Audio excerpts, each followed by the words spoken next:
الرحيم الحمد لله رب العالمين ولا عقبة للمتقين والصلاة والسلام على رسوله محمد وعلى آله وأصحابه أجمعين. Адамдар жоқтан бар қылған құдірет күшті Аллах Тағала шүкірлер айтайды.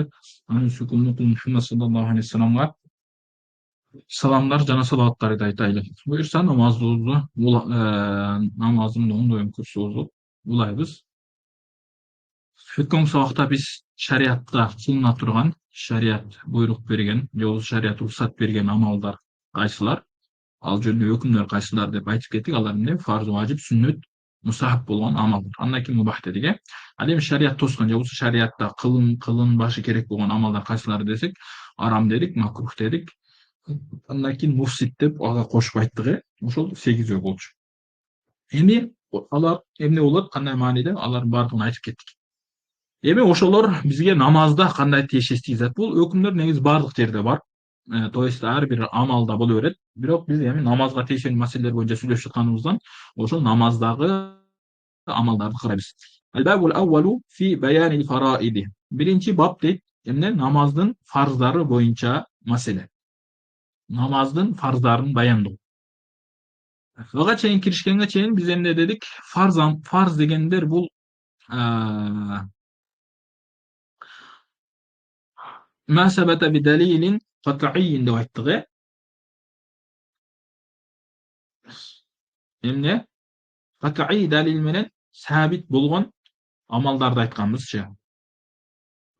Анын сакталуусу же болсо сабит болуусунда анын өкүмүнүн бекитилишинде эч кандай шек күмөн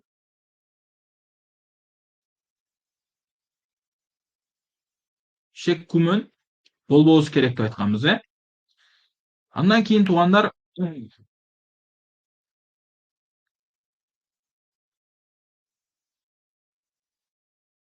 эми бул жакта фарздардан айтуудан максат эмне? Бизде намаз бабында фарз деп айтылат. Анан намазда алымдарыбыз бизге түшүнүктүү болуш үчүн ошол намаздын фарздарын экиге бөлүп карайт. Намаздын важиптери, намаздын рүкүндөрү, анан намаздын шарттары депчи.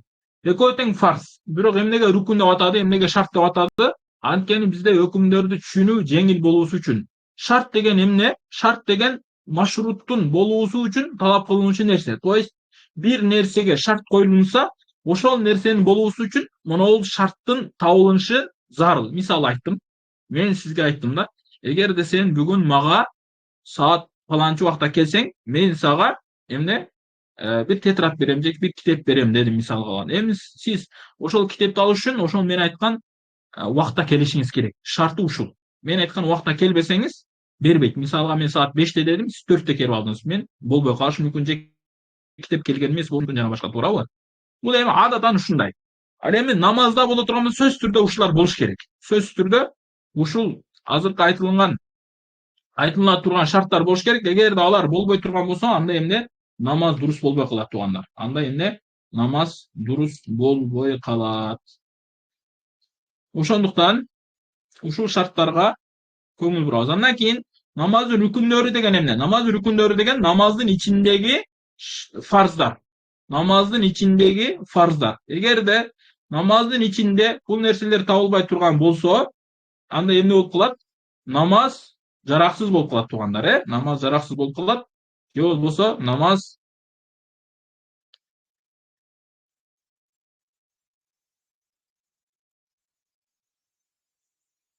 бузулуп калат, туугандар. Ошондуктан бул нерселерге жакшылап көңүл бурушубуз керек. Ушул намаздын эң оор боло турган жерлери ушул. Азыр биз сүйлөгөндө айта турган маселелер намаздын фарздары, ошол намаздын шарттары жана рүкүндөрү боюнча гана сөз кылабыз, туугандар. Ал эми бул деген сөз намазда башка важип болгон, сүннөт болгон, мустахаб болгон, адат болгон амалдар жок деген сөз эмес. Биз фарздарды гана айтабыз, что биз билишибиз керек ушул фарздар эмне. Эгерде ушул өкүмдөр аткарылбай калса, намазыбыз бузулуп кетиш коркунучу бар, туугандар. Ошондуктан алымдарыбыз эмне? Намаздын фарздарын өзүнчө айтат. Андан кийин эмне? Намаздын важиптерин, сүннөттөрүн калган кийин айтат. Что биз ушул фарздарды жакшылап билип алыш үчүн. Неге дегенде бир адам билбей кылса деле, же болбосо билип кылса деле намаз бузулуп калат. Ал эми сүннөттө билбей кылсаңыз күнөө болбойт. Эгер атайлап кылсаңыз, анда эмне? Кемчилик болот, э? Ал эми буларды билип кылсаңыз деле, билбей кылсаңыз деле намазың жараксыз болуп калат. Мисалы айтайлы, бир адам ушул убакка чейин даарасыз намаз окуп жүргөн болсо, эмне кылат? Баардык намазын каза кылып окуйт. Ушул сыяктуу нерселер туугандар. Вахия хамсата ашара. Намаздын фарздары жалпысынан эмне? 15. Бизде Орта Азияда машгуур болгон намаздын фарздары 12 фарз бар дейбиз. 6 сыртында, 6 ичинде депчи. Ушул нерсе дурус эле. Бул жакта неге 15 деп айтам? Анткени кээ бир маселелерди 2-3кө бөлүп карайт да. Түшүнүү жеңил болуш үчүн, түшүнүү жеңил болуш үчүн. Ал эми 12 деп жаттап калган болсок, 12 деп айтып кете беребиз. Бул деле дурус, туура эле экөө тең, Ba'duha hariciyye, ушул 15 фарздын, же болбосо 12 фарздын кээ бирөөсү намаздын сырткындагы фарздар, буларды намаздын шарттары деп атап коебуз. Wa ba'duha dakhiriyyatun, кээ бирөөлөрү намаздын ичиндеги фарздар. Булар эмне? Намаздын рүкүндөрү деп аталынат туугандар, Булар намаздын рүкүндөрү деп аталынат. Анткени ар бир амалда, ар бир ибадатта сөзсүз түрдө анын фарздары, анын кээде шарттары жанадан рүкүндөрү болуш керек сөзсүз түрдө. Калган важип сүннөттөрү да болот сөзсүз түрдө. Бирок ошонун ичинде эң лазым болгондору бизде фарз жана важиптерин жакшылап билишибиз керек да, Неге дегенде буларсыз намаз дурус болбой калыш толук ыктымал бар.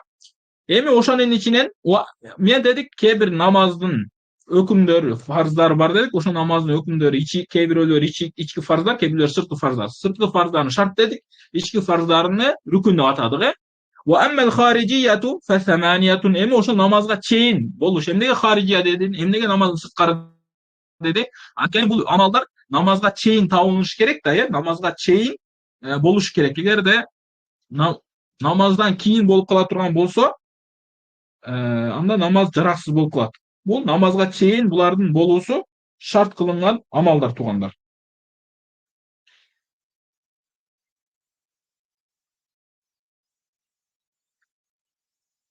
Намазда эмне? Шарт кылынган амалдар. Намазга чейин сөзсүз түрдө биз эмне? Ушул амалдарды табышыбыз, ушул азыркы айтып турган амалдардын болуусу талап кылынат. Ошол харижия деп ошол себептен айтып жатат туугандар.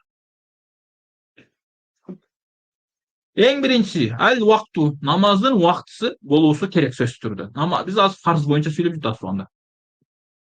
5 вакыт намазга 5 вакыт табылыш керек. Эгерде вакыт табылбай окуп турган болсоңуз, ал менен намазыңыз дурус болбой калат. Мисалы, багымдаттын убактында окушуңуз керек, пешини убактысында, асырды, шамдын убактысында окушуңуз керек. Эгерде алмаштырып жибере турган болсоңуз, же болбосо убактысы келбестен окуп турган болсоңуз, намазыңыз дурус болбой калат.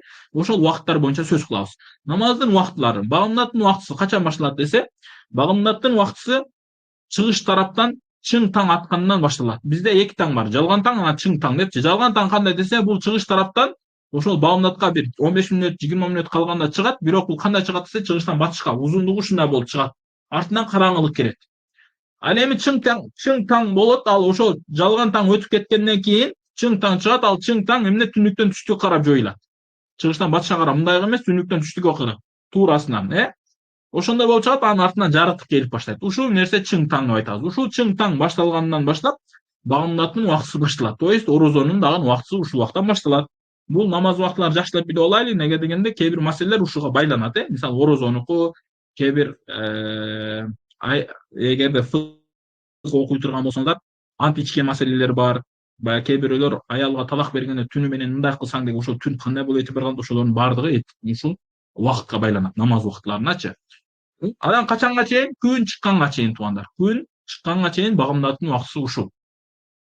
Бул убакыт кантип билинет? Сиз Бишкекте турсаңыз билбейсиз, Москвада турсаңыз көрө албайсыз. Неге дегенде Бишкек менен Москва баягы абасы таза эмес жер. Жанагы шаарда турган адамдар көрө албайт. Неге дегенде жарыктык болгон жерде алыста караңгылык көрүнбөйт.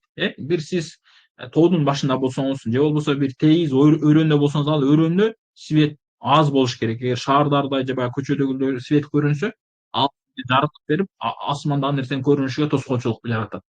Же болбосо суудун үстүндө болсоңуз, ушундай тейиз жерлерде көрө аласыз ал нерсени. Же самолет учсаңыз, ошондо көрө аласыз бул нерселердичи. Күндүн чыгуусу. Чыкканга чейин багымдаттын убактысы ушул. Ушул убакыттын арасында намаз окусаңыз боло берет тууган багымдат, Мисалы, уктап калдыңыз, мешитке бара албай калдыңыз, анда үйдө туруп окуй бериңиз, сөзсүз түрдө эме кылышыңыз шарт эмес. мешітке барып окусаңыз албетте эң жакшы эркек адамдар, аял кишилер мисалы дайыма күнүгө сиз саат эмеде окуйт экенсиз намазды. Саат 5'te okuyt ediniz. Bugün birok kolunuzdan kelbedi, tura almadınız. Ne kılasız? 5:30'da turup kaldınız. Ne kılasız? Okuy beresiz 5:30'da bolsa deleçi. Söz türdü emede boluş şart emes. 5'te okuş şart emes anıçı. Keçigip kalsanız okup kete beresiz. Oşo siyahtı öyle. Misalga koçoga bir saparga çıktınız ya bir işler menen жүрөсүз. Anan peşinde daima saat 1:30'da okuş gerek mi? Yok 1:30'da okuş şart emes. Eğer koldan kelse emne kılasız? 2'de okusanız болот, ошол асырдын убактысы киргенге чейин окуй бересиз. Багымдатты деле мисалга саат 4'te багымдаттын убактысы кирсе, 6'da күн чыга турган болсо, сиз 4:30'da же болбосо 5'te же 5:30'га чейин окусаңыз болот берет, ошол күн чыкканга чейин убактачы. Эгер сапарда же кайсы бир нерсе болсо, арийне уйда болсоңуз же болбосо бир жөнөкөй тынчтык абалда болсо, зарылчылык жок болгон учурларда жамаат менен окуганга эч нерсе жетпей тургандар. Жалаңыз багымдат 4'te кирип 6'da күн чыгат десек деле 2 саат бар. 2 саатта 5 мүнөт Аллах үчүн убакыт таба албайсызбы? Эрте менен Аллах Таала эмне намаз окугула деди. Намаз окубасаңыз күнөө болот да, күнөө менен убактыңызды баштайсыз күнүңүздүчү.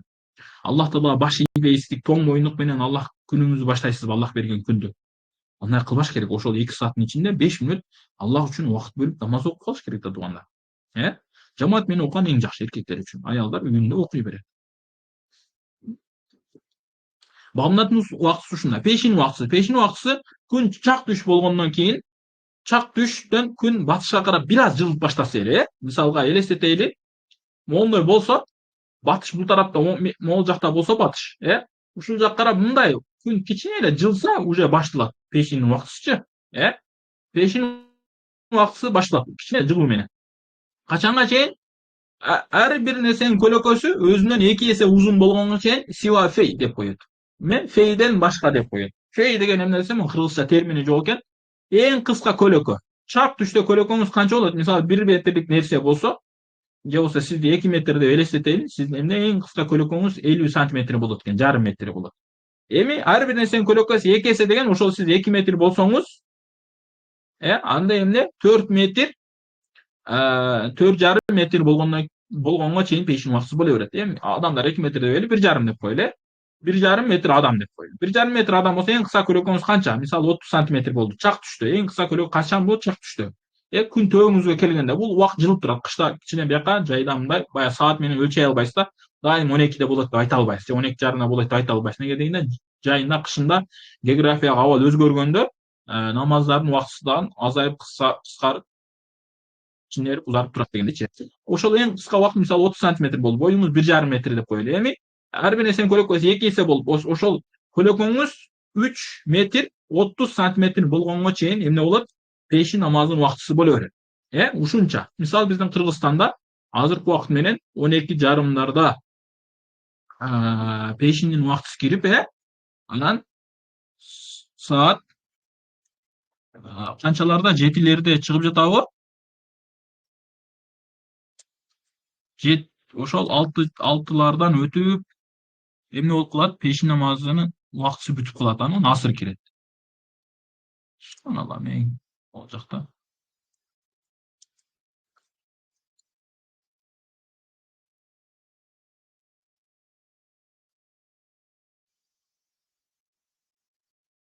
Намаз убактысы бүтүп калат.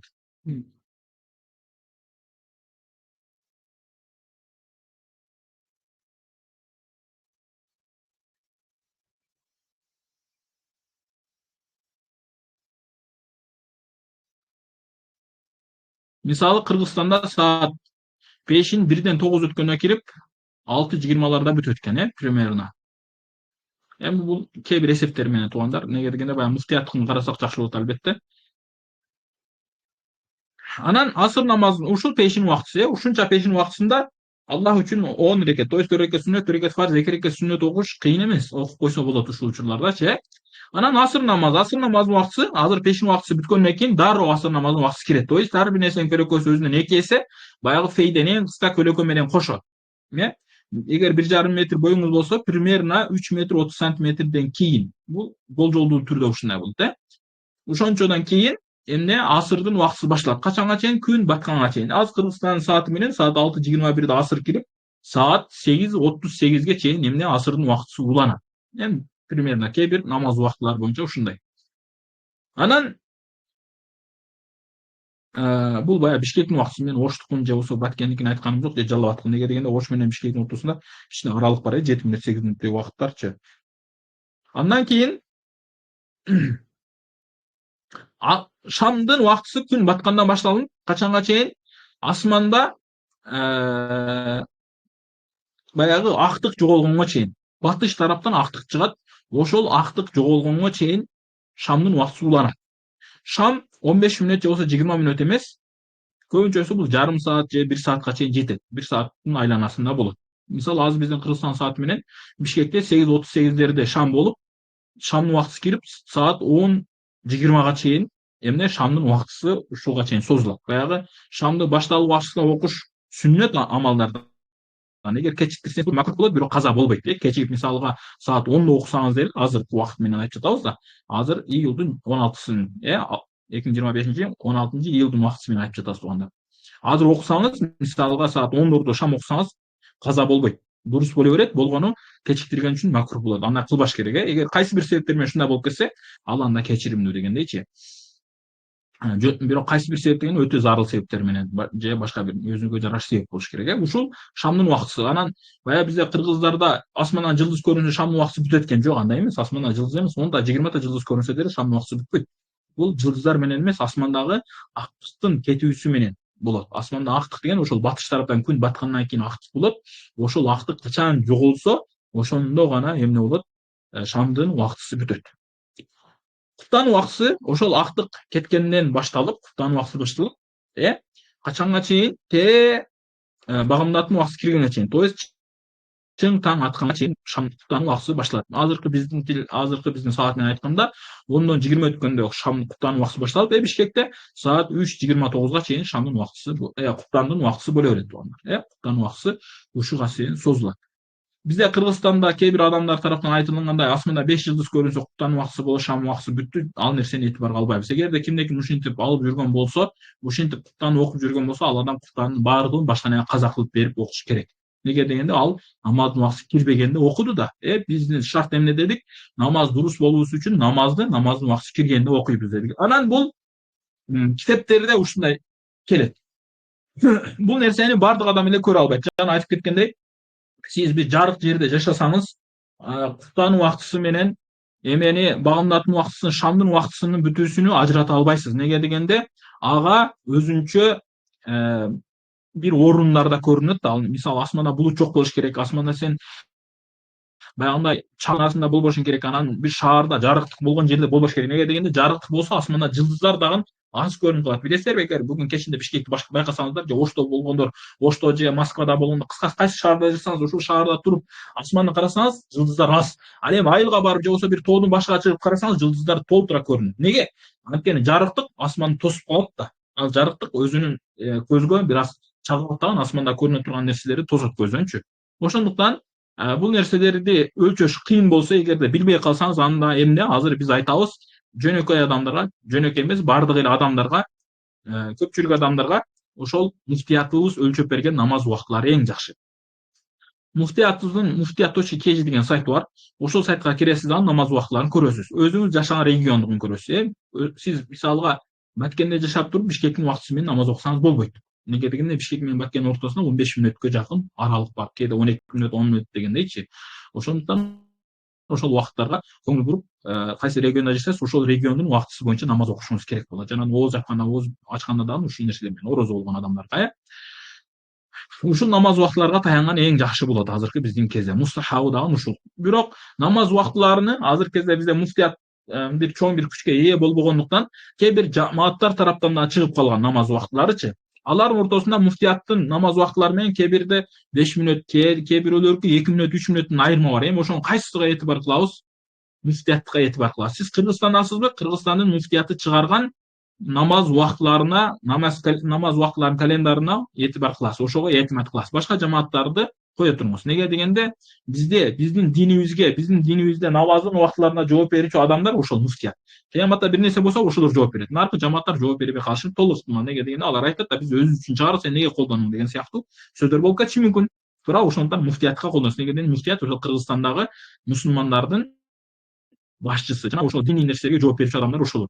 Ошого муфтияттан колдонобуз. Не болсо да ошолор жооп берет. Мындан кийинки, эгер сиз Россияда болсоңуз, Кыргызстан менен колдонсоңуз болбойт. Россиянын муфтияты менен колдоносуз. Россиянын намаз убактылары менен колдоносуз. Ушул жерде пешин намазынын убактысынын бүтүүсү менен асыр намазынын убактысынын башталуусунда Абу Ханифа радыйаллаху кабылында ушундай дедик. Ар бир нерсенин көлөкөсү 2 эсе болуп, сива фей деп айттык, эң кичине көлөкө менен кошо деп айттык. Ушул маселе бизде Кыргызстанда же болбосо Орто Азияда ушуга амал кылынат. Ал эми сиз эгерде Маккага бара турган болсоңуз, бул нерсени таппай каласыз. Маккадагы пешин тез бүтөт да асыр батыраак башталат. Мисалга азыр бизде саат 4:30 эле асыр болот. Кыргызстанда 6:30 асыр болуп жатат, 6:30 эле. Кыргызстанда 6:21 асыр болот. Бизде 4:21. 4:30, 4:20, 2 саат айырма бар да. Кандай болот? Бул эмне кылабыз? Ушул убакта Абу Ханифа радыйаллахунун мазхабы боюнча намаз убактысы кире элек, пешин убактысы бүтө элек, эмне кылабыз десек, жок, сиз кайсыл мамлекетте болсоңуз, ошол мамлекеттин намаз убактыларына таянасыз. Саудияга барсаңыз, Саудиянын намаз убактыларына таянасыз. Саудияда ооз ачкан кандай болсо, ошол жак менен кошо ооз ачасыз. Ооз бекиткен кандай болсо, ошол жактын убактысы менен ооз бекитесиз. Ал жактын муфтияты эмне чечкен болсо, ошону аласыз. Пешин намазынын убактысы качан бүтөт десе, ошолор кайсы убакта бүтөт десе, ошону менен амал кыласыз. Неге дегенде, бул илимдин артында дагы илим бар. Бизде эки кабыл бар. Ошонун үчүн айтып кетейин. Сахибейнин кабылы бар, анан Абу Ханифа радыйаллаху кабылы бар. Сахибейинде Абу Ханифа радыйаллахунда ар бир нерсенин көлөкөсү 2 эсе болуш керек, ана кичинекей көлөкө менен, баягы фей, эң кичине көлөкө менен кошо болгондо пешин убактысы бүтөт да асырдын убактысы башталат дедик. Ал эми бул деген эмне? Убакыт узунураак болот деген сөз. Ал эми Абу Юсуф менен Имам Мухаммед рахматуллахи булардан Ханафи мазхабы, Абу Ханифа радыйаллахунун эң чоң шакирттери. Жанадан Абу Ханифа радыйаллаху айтылган экинчи кабыл. Дайыф болсо да бир кабыл бар. Адар болсам бар, ошондо эмне? Жок, ар бир нерсенин көлөкөсү 1 эсе гана болгончо деп айтылат. 2 эсе эмес, 1 эсе. Мындайча айтканда, сиз 1,5 метр болсоңуз, көлөкөңүз 1,5 метр, анан 30 сантиметр, 1,80 болсо, пешин убактысы бүтөт дагы, асырдын убактысы башталат деген маселе бар.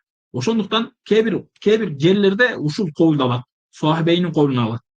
Кээ бир жерлерде жок, Абу Ханифа радыйаллахунун кабылын алат.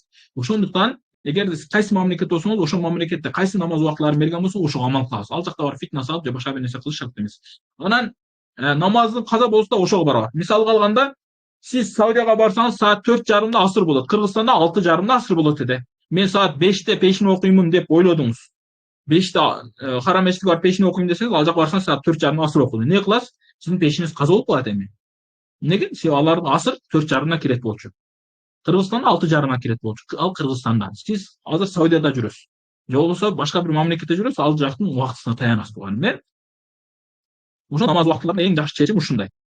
Неге десе, мунун артында дагы илимдер бар да, ал илимдердин баарын билиш кыйын. Ошондуктан алымдар эмнени чечкен болсо, ошону нерчеген бизге жеңил туугандар. Туурабы? Биз бардык, врачка бардык, врачка айтты, врач, мен башым ооруп жатат, температура чыгып жатат десек, врач эмне кылат бизге? Мына могул дарыны ичкин, ошол дары сенин температураңды түшүрөт деди. Анан эмне кылабыз? Бул дары эмне үчүн, каяктан жасалган, муну кантип алдыңар, кайсыл өсүмдүк менен алдыңар, муну жасалганда эмне себеп болду, неге ичишим керек, ичпей эле койсом болбойбу, мен өзүм билет элем, жөн эле суу ичсе же уктаса жакшы болот деп айтасызбы? Айтпайсыз. Врач эмнени айтса, ошону кылган жакшы болот. Неге дегенде ал билет да. Ошондой эле биздин алымдарыбыз да билет. Айтты, кылыңыз болду. Ал нерсени артынан чукулап, өзүмдүн билгенимди кылам деп ойлогонду каталчы. Экинчиси, ва тахаратул бадани. Адамдын денесинин таза болуусу. Адамдын денеси таза болуусу эки нерсе менен туугандар. Тахаратул хакыйкый ва тахаратул хукми деген нерсе бар. Эмне? Чыныгы тазалык, анан шарият этибарга алган тазалык бар. То есть дин тараптан таза болуу керек. Чыныгы тазалык деген эмне? Чыныгы тазалык деген нажасаттардан таза болуу керек денеңиз. Сырткы дене. Мисалы, үстүңүздө бир жаман нерсе төгүлгөн эмес бул денеңизге. Аз кийимди айткан жокпуз, дененин өзүгө. Мисалы, бетиңизде жалжак жактарда кан жок болуш керек. Анан бул жак тазалык дегенде нажаска айтып жатабыз туугандар. Биз нажаска айтабыз, нажас нерсеге, нажас нерселерден таза болуш керек. Шарият этибарга алган нажас. Шарият кайсы нерселерди нажас деп этибарга алган? Мисалы алганда, зараны, тыкты, заңды, мындайча айтканда, кээ бир мисалга аракты, винону, шуну баланын кусундусуну же болбосо адамдын кусундусуну, анан баягы кан, ириң, сары суу, ошол нерселерди нажас деп этип алабыз. Ушундай нерселерден таза болуш керек денеңиз. Мисалга алганда колуңуз ириңдеп, могул жакка ириң чыгып кеткен. Аны тазалап туруп, анан намаз окушуңуз керек. Анан кан мурдуңуздан агып бул жакта кан болуп кетти же болбосо кайсы бир жериңиз канадыдан кан болуп кетти дене мүчөңүздө эмне? Ошол кандардын баарын кетирип туруп, анан намаз окушуңуз керек. Ошол нажасаттардан денен таза болуш керек. Нажастардан дене таза болуш керек. Ушул жерде бир нерсени этибарга алайлы. Нажас деген башка түшүнүк, анан кир, грязь деген нерсе башка түшүнүк. Бизде баягы кир нерсе нажас деп этибарга алынбайт. Мисалы үстүң чаң болуп, кир болуп калган. Ал нажас эмес. Эменин намаздан тоспойт сеничи. Намаздан тоспойт. Аны менен намаз окусаң болот, бирок адепсиздик, макрух болот алчы. Колдон келсе таза. Бирок сен шахтада иштейсиң, же ун ташып иштейсиң. Барып дайыма 5 убакыт намазга же болбосо ошо пеши менен асырга жуунуп, тазаланып намаз окуп десең, толтура убакыт кетет. Кийим алмаштырыш керек, ишиңден айдалып кетесиң. Анда эмне кыласың? Ошо кийим намаз окусаң болот, үстүң аппак болсо делечи. Кийим же болбосо денең аппак болсо деле боло берет, анын айырмасы жок, Ошондой эле шахтыда, шахтер, шахтын астына чыгып түшүп толтура убакыт өтөтчү. Ошол сыяктуу эле грузчиктер денеси кир болуп калган, ал кир деген нерсе нажас деген нерсе эмес. Нажас деген белгилүү нерселер. Заң, зара, кусунду, ириң, кан, ошол нерселер, баягы сары суу деген бир жер баштанакта мындай үйүлүп калат го, анан ошондон чыккан суу. Ушулар нажас болот. Ал эми жаңыдай кир нерселер нажас эмес көбүнчөсү, Эгерде кир нерсенин арасыга эле жаңыдай нажас нерселер кошулбаса, ал кир нерселер нажас болбойт. Дене таза болуш керек. Дене ушундай нажас нерселерден таза болуусу керек. Анан нажасаттар экиге бөлүнөт, бирок ал нерсени айтпайбыз, себеби убакыт кетип калат экен. Экинчиси ваттауп, кийим да таза болуш керек. Намаз окуй турган кийимиңиз таза болуусу талап кылынат. Таза болуш эмнеден? Нажасаттан таза болуш керек. Кийим нажасаттан таза болуш керек. Эгерде 1-2 тамчы жугуп кала турган болсо, мисалы кичине денеңиздин бир четинде же болбосо кийимиңиздин бир четинде бир тамчы кан бар. Кетирген же болбосо балаңыз кичине кусуп жиберген, арчыгансыз кичинекей калып кетти ал жактачы. Алар кечиримдүү болот. Качанга чейин нажасаттар, нажасат деп коет, ошолор могул алаканчалык, мындайча айтканда 3 сантиметр тоголок, мынакей 3 сантиметр квадрат десек болобу, же болбосо куб деп коебузбу? Куб болбойт экен, 3 сантиметр мындай тоголок кылып сызсак, ошончолук деңгээлде болсо, ошол нерсе кечиримдүү болот. 3 сантиметрдин айланасында. Оор нажасат деген эмне? Шариат этибарга алып оор деп айткан. Шариат кайсыл нажасаттар оор деген? Мисалы баланын кусундусунун же кусундунун баары оор нажасат. Зааранын баары оор нажасат. Кандын баары оор нажасат. Заңдын баардыгы оор нажасаттардан. Ириңдин баардыгы оор нажасаттардан болот. Эгерде ошо кайсы бир жерге 3 сантиметр чейлик болсо, кечиримдүү. Сен билбей калып же башка бир себептерден ошол менен намаз окуп калсаңыз кечиримдүү. Эгер андан көп болуп кетсе, анда болбой калатчы. Анда сөзсүз түрдө кетириш керек, сөзсүз түрдө жууп, анан намаз окуш керек. Эгерде ошондой болуп кала турган болсо, анда эмне намазды кайрадан баштан окуп бериш керек болуп калат. Кийим дагы ошондой. Намаз окуй турган кийимиңиз таза болуш керек. Вал макан, намаз окуй турган жер дагы таза болуш керек. Намаз окуй турган жер дегенден максат ошол намаз окуй турган жер, жай намазда окулса эң жакшы. Эгерде жай намаз жок болуп башка нерседе окусаңыз да болобу? Болот. Мисалы столдун үстүндө окусаңыз болобу, же болбосо таардын үстүндө окусаңыз болобу? Болот. Жерде эле окусаңыз да болобу? Болот. Негизинен болот. Эң жакшысы жай намазда окуган же болбосо мечитте ошол жай намаздардын үстүндө окуган эң жакшы болот. Ошол окуй турган жериңиз таза болуш керек, Окуй турган, намаз окуй турган жериңиз таза болуш керек. Намаз окуй турган жер деген кандай? Пешенеңиз тие турган, колуңуз тие турган, бутуңуз тие турган жер гана. Ошол жер гана. Мындайча айтканда, мынча гана жериңиз таза болсо, ошол намазда, жай намазчалык орчу, ошол жер таза болсо, ошол жер дурус болот. Намазыңыз ошол жерде намаз окусаңыз дурус болот. Ал эми балаңыз, мисалы жаш баласы бар адамдар жакшы түшүнөт, мына сиз чоң килем бар, ошол килемдин аркы четине кусуп койгон. Ал да нажас да. Же болбосо зара кылып койгон, ал да нажас. Эми сиз могу четте окусаңыз болобу? Болот. Намаз окусаңыз болот турган. Ушундай кылсаңызчы. Ушул 3 адамдын денеси таза болуш керек, нажасаттардан, кийим таза болуш керек, нажасаттардан, макан, намаз окуп турган жери таза болуш керек, нажасаттардан. Анан бул тахаратул хакыйкый деп айттык. Бул чыныгы мындай биз билген эле тазалык ушул. Эми экинчи тазалык бар. Бул шарият этибарга алынган тазалык. Ал эмне? Юнупсуздук. Эгерде бир адам гусул болуп калган болсо, кайсы бир себеп менен же болбосо дааратсыз болуп калган болсо, анда сөзсүз түрдө бул нерселерден тазаланыш керек. Чоң дааратсыздык жана кичине дааратсыздыктан да таза болуш керек адамдын денеси. Себеби бул тазалык бир гана денеге болот да, башка нерселерге болбойт. Ошондуктан бир адам кайсы бир себептен гусул болуп калды, мисалы түнү уктап түшүрүп калды, же болбосо эркек аял мамилеси болду, же башка бир нерсе дегендей. Ошол гусулуңуз жок болсо, анда эми намаз окуган дараксыз болосуз. Сөзсүз түрдө гусул алыш керек. Эгер дааратыңыз жок, даараты сынып калды, же болбосо башка бир себептен дааратыңыз жок болсо, сөзсүз түрдө даарат алып намаз окуш керек. Даарат алганы, гусул алганы билебиз.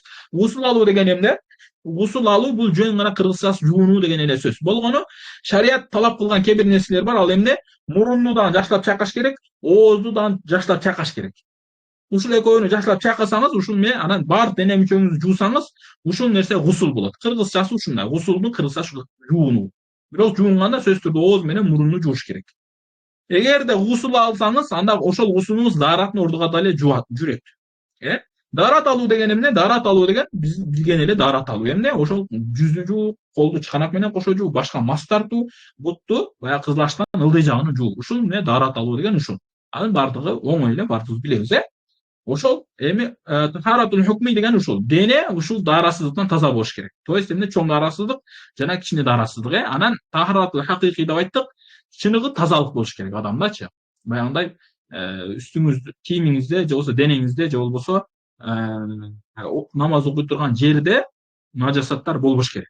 Грязь болсо, ал нерсе адепсиздик же болбосо макрух болот. Ал эми нажас болсо намазың дурус болбой калат. Экөөнүн айырмасы ушундай. Мындан кийинки маселе васатрул аура. Намазда шарт кылынат сөзсүз түрдө аврат жерлерди жаап намаз окуш керек. Намазда шарт кылынат. Авратыңыз ачык болуп кала турган болсо, намазыңыз бузулат, же болбосо намазыңыз дурус болбой калат. Намазда аврат жерлери жабуу деген кандай? Эркек кишилер киндиктен баштап тизесинин астыга чейин жабык болушу шарт. Аял кишилер жүзү менен анан колу. Ушул эки, мына колу менен мына мына билектен жогору жагы анан жүзү. Ушул жери ачык болуш керек, калган баардык жагы жабык болуш керек. Аялдар мойнун көтөрүп, кулагын көрсөтүп, чачтарын чыгарып алып намаз окуса болбойт. Буттарын ачып алып намаз окуса дагы жакшы эмес. Буттар боюнча албетте хилаф бар, бирок эң жакшысы ошол буттардан байпак кийип, насип кийип окуш керек. Эгерде кайсы бир себептер менен насип кийбей окуп калган болсо, же кайсы бир себептер менен насип кие албай жатса, анда эмне? Жок, кийбей окуса да болот аялдар, бирок кийип окуганы эң жакшы аялдар үчүн, кийип окуганы эң жакшы. Аврат дегени ушул. Ушул жерлер жабык болуш керек. Азыр эми эркектер көбүнчө айтат, аялдар көбүнчө жабык болот.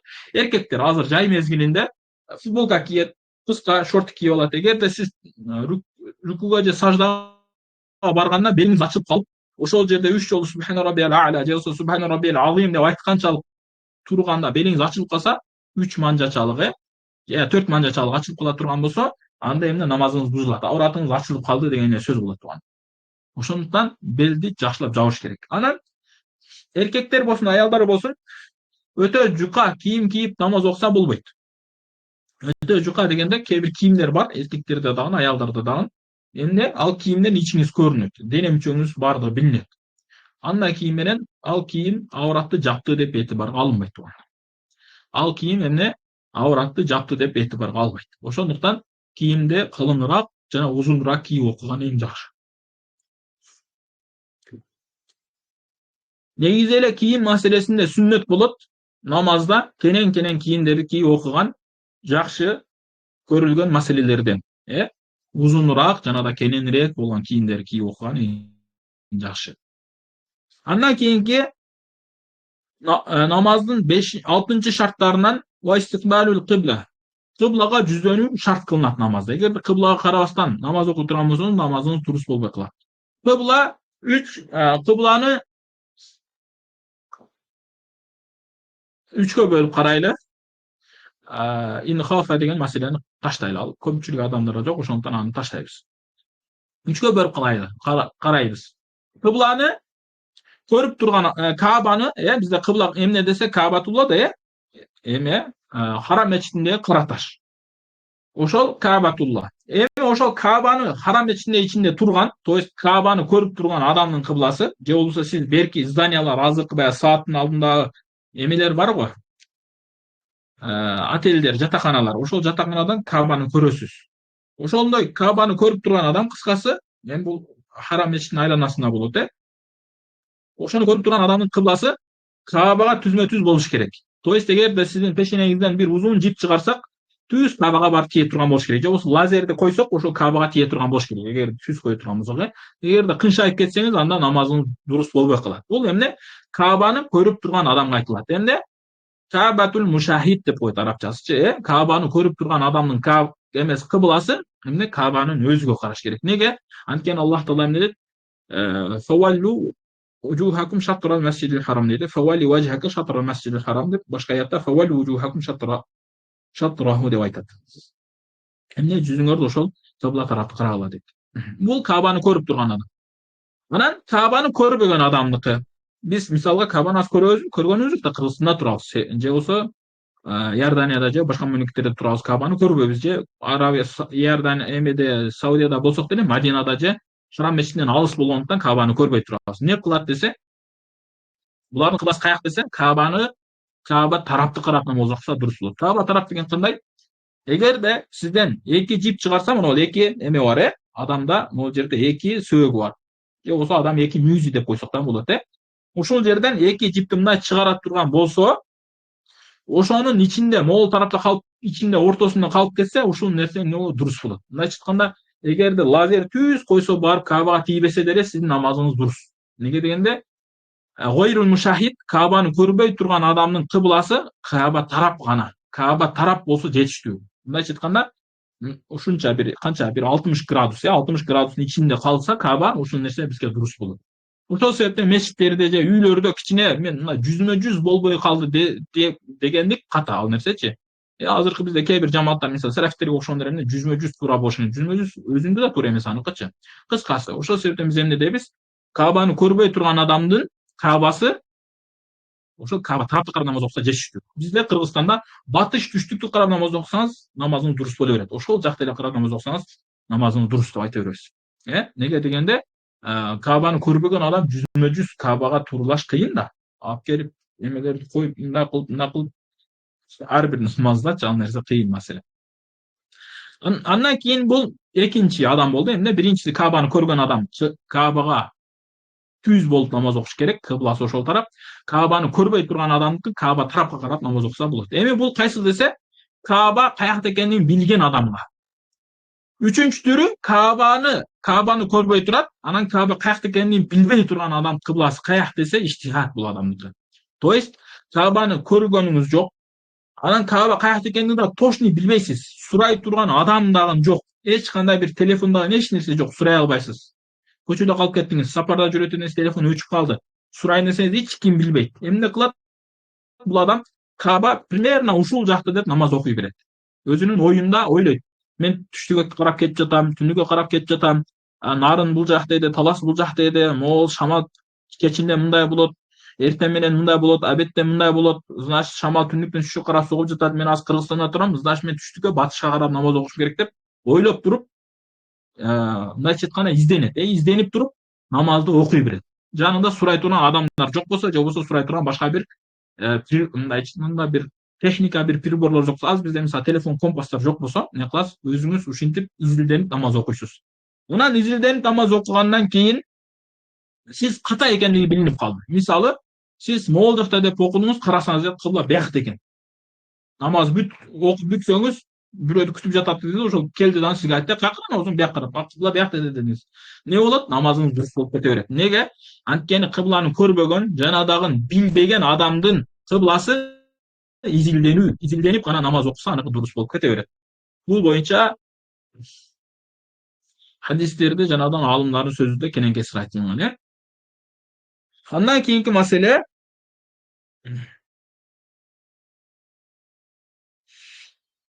эгер намаздын ичинде билип калсачы, ушул адам изилденди да, ушул жакта экен кыбла, ушул жакта деди да, анан намаздын ичинде билип калды. Же болбосо бирөө айтты. Эмне кылат? Бурулат. Кайсыл жакка карайса, ошол жакка карап айтат. айткан жага карап бурулат дагы намазын улап кете берет булар. Намазын бузбайт. Анткени бул боюнча хадисте келет. Сахабалар Масжидул Кыблетейн барго, эки кыбла мечити деген бар да, Мадина мечитинде. Эгерде умрага барсаңыздар, Аллах насип кылган болсо көрөсүздөр. Же барган адамдар көргөн. Апапак Масжидул Кыблетейн деген мечит бар. Ошол жакта сахабалар намаз окуп жатса, Аллах тараптан аят келген, пайгамбарыбызга эмне? Жүзүңөрдү кыблага, азыркы Каабага карап окугула деп. Алдык каяка? Палестинага. Ол азыркы биздин Палестинага карап окуган, Анан ошолдо жүзүнү намаздын ичинде эле бурат, кыблага каратыпчы. Бурганда анан сахабалар пайгамбарыбызга айтып, Аллахтын элчиси, ушундай бул намаздын ичинде бизге кыбла биякка бурулду, ошол жака карап намаз окугула дегенде, биз намазыбызды бузбастан эле ошентип бурулуп окудук десе, пайгамбарыбыз туура кылдыңар деп айтат. Ошого карап биз айтабыз, эмне бирөө адам намазды бияка карап окуп жаткан болсо, өзү изилденип, эч кимден сурай турган адам жок, сурай турган прибор жок болгондон кийин өзү изилденип окуп жатса, бирөө келип калып айтса, анан намаздын ичинде эле бурулуп туруп намаз окуп кете берет. Кыбла маселеси ушундай. Кыбла маселесинде 3 адам, кыбла 3 түрдүү болот. Каабаны көрүп турган адамдын кыбласы Каабанын өзүгө жүздөнүш керек.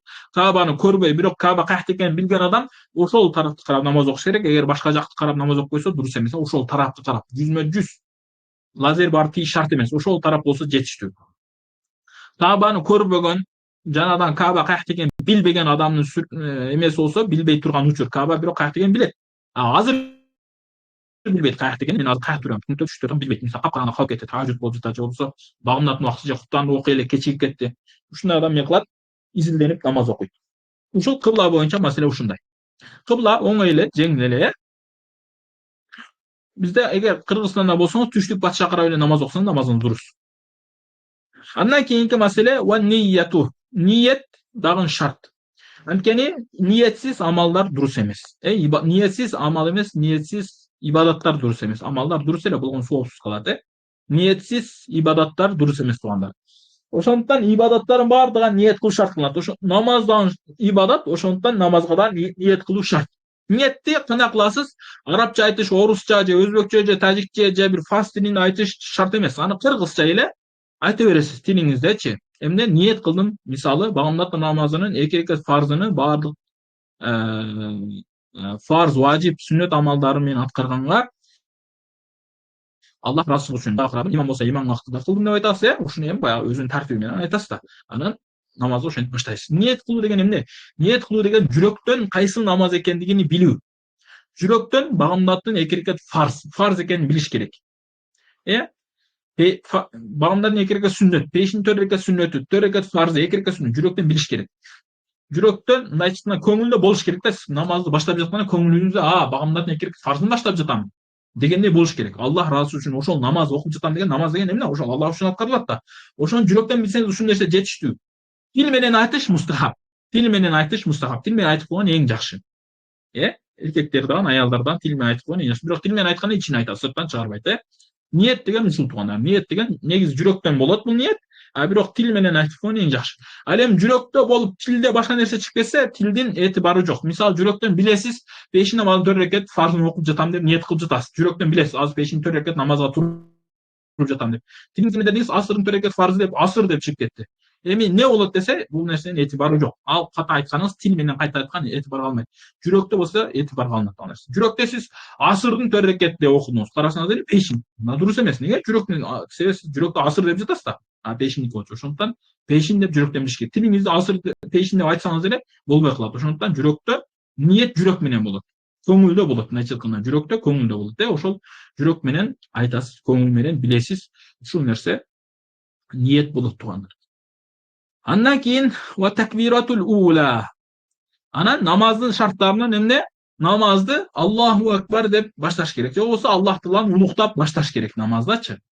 Аллаху акбар деп намаз баштап ушул шарт. Эгерде бир адам келди да намазда Аллаху акбарды айтпастан эле намаз баштап алса, бул намазы дурус болбой калат. Бир адам ниетсиз эле баштап алса, анын намазы дурус эмес. Бирок күлүп шахатайда Аллаху акбар болбойт булар. Сөзсүз түрдө биринчи ниет. Неге шарт деп айттык? Анткени монол намаз башталганга чейин ушулардын баардыгы болуш керек да. Намаз убактысыз болуш керек, денеңиз таза болуш керек, кийим таза болуш керек, намаз окуй турган жериңиз таза болуш керек, даратыңыз болуш керек, авратыңыз жабык болуш керек, анан ниет болуш керек, анан такбир тахмид менен айтасыз, анан кийин намазыңызды баштап кетесиз. Ошого ушундан баары. Муну неге ачылат? Мисалы, эркектерде кээде болуп калат, эркектер намазга келет дагы намазга келип туруп Аллаху акбар деп айтканга чейин кыямга барып алат да, рүкүгө барып алып кечигип келет да, кечигип келгенде Аллаху акбар деп рүкүгө барат. Муну дурус эмес. Неге дегенде такбирди туруп айтыш керекчи. Кыям бар да андан кийин ошого. Ушул эми намаздын сырткы фарздары болот туугандар. Намаздын сырткы фарздары, намаздын ички фарздарыга киришип баштайлы. Анткени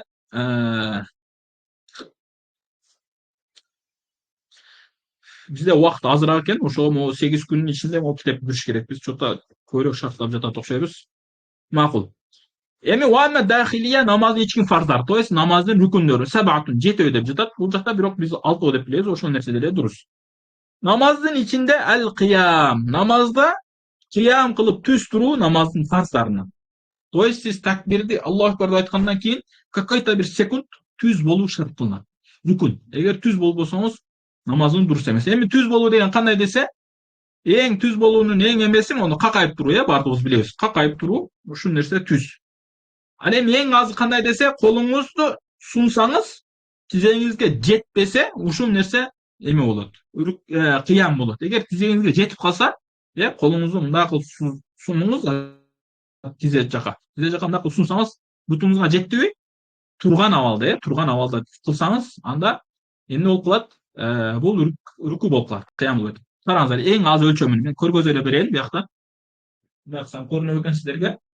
Көрүнбөйт экен, тизем кыскасы караңыздар. Мында колду эңкейгенге тизеге колуңуз жеттиби? Жеттиби дегенде могу алакандар тизеге бардыбы? Могу тизе болсо ошол жака чейин жеттиби?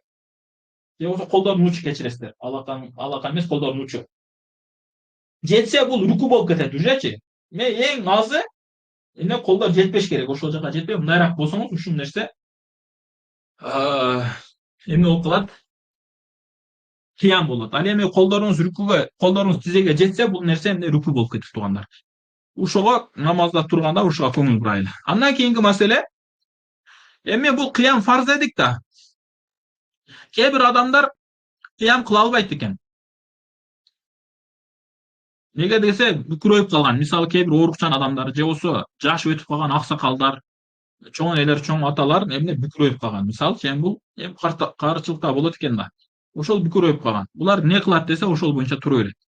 Неге түзөй албайт да буларчы? Ошол боюнча тура берет.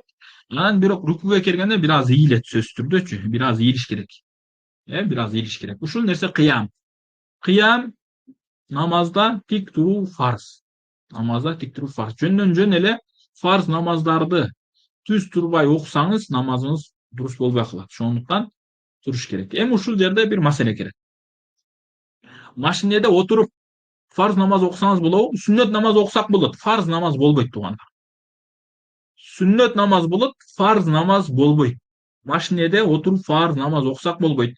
Самолетто, же поездда, же кемеде отуруп окусак болот. Неге болот? Анткени ал жакта турганга мүмкүнчүлүк жок да. Ошол себептенчи. Мүмкүнчүлүк жок дегенден максат кандай? Шарият уруксат берген ал жакта турбай эле намаз окугангачы. Пайгамбардын учурунда кемелер болгон, кайыктар болгон. Ошол жакта эмне сахабаларда дагы намазды отуруп окуган. Неге десе, ал жакта турса баш айлануу коркунучу бар. Эми ошол кемеге салыштырып айтат эмнени? Самолетту кемеге салат. Неге дегенде, суу менен воздух экөө бир өкүмдө. Ушул нерседечи, суу менен аба, воздух бир өкүмдө. То есть суудун үстүнө жүргөн темир терсек отуруп окусаңыз болот деди. Ошол жерде эми воздухта жүргөн темир терсекте дагы отуруп окусаңыз болот деген сөз. То есть самолет менен кемеде отуруп окусаңыз болот деди. Поезддачы? Поездда мында токтотуу мүмкүнчүлүгү жок болгондуктан. Ал эми неге машинеде болбойт? Машинеде эле поездга окшошпу десе, же маршрутка же автобус десе, биз болбойт деп айтабыз. Неге дегенде, машине бул аттын өкүмүн алат биздечи. Атка эме кылынат. Атка кыяс кылынат. Ошондуктан фарз намаздарды аттын үстүндө же болсо эшекте же төөнүн үстүндө окусаңыз болбойт. Ошол сыяктуу эле машинеде дагы фарз намаздарды отуруп окусаңыз болбойт. Ошондуктан сапарга чыкканда биринчи такси менен же болсо ошол маршрутканын ээсиге айтыш керек: мен 5 убакыт намазды окуймун, окуганда машинеде эмес, жерге түшүп окуймун деп айтып коюш керек. Анан жолдо барып мен намазга чөчүп элем, тигиндей мындай деп эме кылыш керек. Эгерде кимде ким жөндөн жөн эле намаздарды ошентип машинеде окуп жүргөн болсо, сапарга чыкканда же башка бир нерселер менен, анда кайрадан окуп бериш керек. Анткени фарзды аткарбады да, көрдүңүздөр, кыям деген, көрдүңүздөр, фарздын күчтүү да. Эгер кылбай калсаң, намазың кемчиликтүү болуп калат тууганым, намаз кемчиликтүү болуп калат. Ушул жерден токтотобуз туугандар. Суроо жоопко кичине убакыт берели, анан сабакты жыйнайбыз, жыйынтыктайбыз.